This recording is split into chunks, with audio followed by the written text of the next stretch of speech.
ज्ञान होकर अज्ञान का नाश होता है या अज्ञान के नाश के बाद ज्ञान होता है? तो उन्होंने उत्तर दिया कि जैसे रात्रि की जो तमस्या है, अंधकार है, वो अरुणोदय से दूर हो जाता है।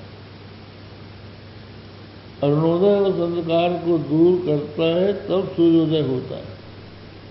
उसी प्रकार महावृत्ति से जब ब्रह्माकार वृत्ति से जब अज्ञान का निवारण हो जाता है, तो आत्मा रूपी स्वयं प्रकाश परमात्मा अभिव्यक्त हो जाता है। तो ये है परमात्मा को जानने का विधान। लेकिन आवश्यक होता है इसमें गुरु होना चाहिए। गुरु की आवश्यकता क्यों है? क्योंकि जब तक गुरु उसकी पुष्टि नहीं करेंगे, तब तक मन में संदेह बना रहेगा कि हम सही है कि गलत है। जब वो कह देंगे कि हाँ तुम्हारा ज्ञान सही है। श्री सुखदेव जी की कथा है, वो वीतराग महापुरुष थे, परमहंस थे। तो उनके हृदय में जिज्ञासा उत्पन्न हुई। तो वो जिज्ञासा की शांति के लिए अपने पिता कृष्णद्वैपायन व्यास के पास गए। उन्होंने उनको ब्रह्मज्ञान का उपदेश दिया, लेकिन उनको यथावत उपदेश दिया। फिर भी संदेह रहा कि ये हमारे पिता है, इसलिए संभव है कि ये एक वो बस बोल रहे हो। उस ज्ञान में पूरा विश्वास नहीं हुआ। तो उस बात को व्यास जी समझ गए और उन्होंने कहा कि आप जाइए राजा जनक के पास। तो राजा जनक ने पहले उनकी परीक्षा ली। पहले तो बहुत दिनों तक मिले ही नहीं, फिर उसके बाद अपने निवास में रख दिया। अपनी रानियों से कहा उनकी खूब सेवा करो। जब उनका मन बिल्कुल विचलित नहीं हुआ, तो उन्होंने अपने पास बुलाया और कहा कि जो तुमको पिताजी ने उपदेश दिया है वो सत्य है, वही ठीक, पक्का हो गया। यहाँ भी ब्रह्मा जी कहते हैं कि उपनिषद चक्षु है और गुरु सूर्य है। आपके नेत्रों के सामने घट रखा है, किंतु यदि प्रकाश नहीं होगा तो घट का ज्ञान नहीं होगा। तो ये माना जाता है कि हमारी जो इंद्रियां हैं अपने विषय के प्रकाश के लिए तब समर्थ होती हैं जब उनके अधिष्ठात्री देवता से वे अनुग्रहित हों। तो आँख का जो देवता है, अधिष्ठात्री देवता, वो सूर्य है।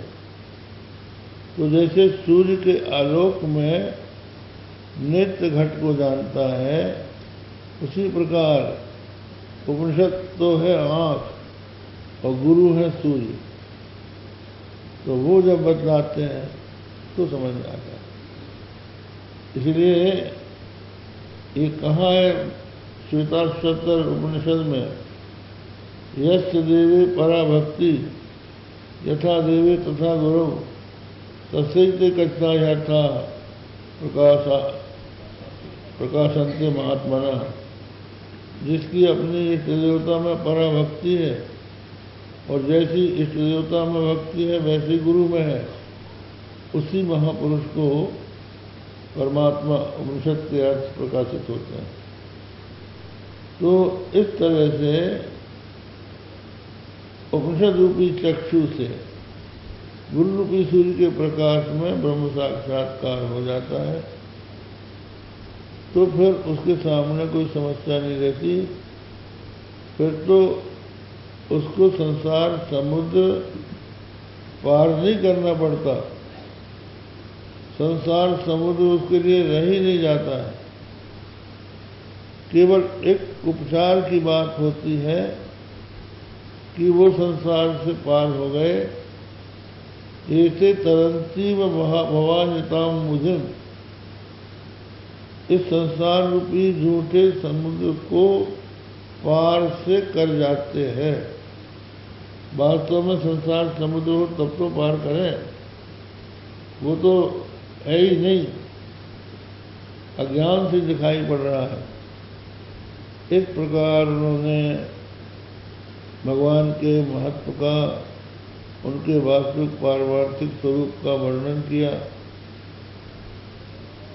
और फिर उसके पश्चात ये बताया कि ये सब कुछ आपके कृपा प्रसाद के लेश से ही संभव होता है, अन्यथा कोई आत्मा के स्वरूप को नहीं जान पाता।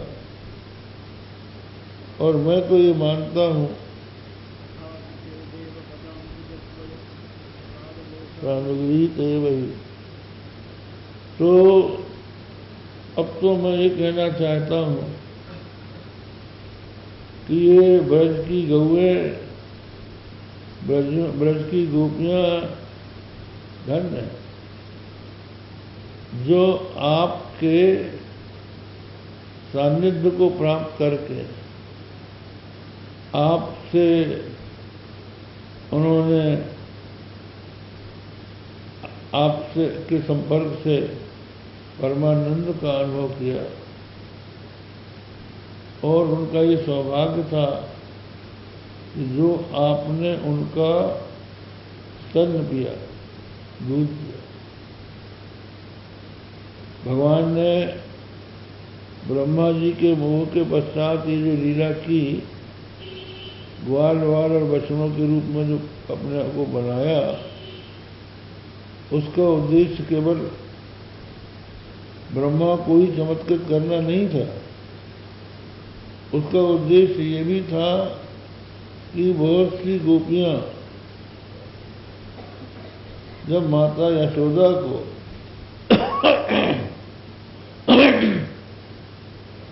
अपने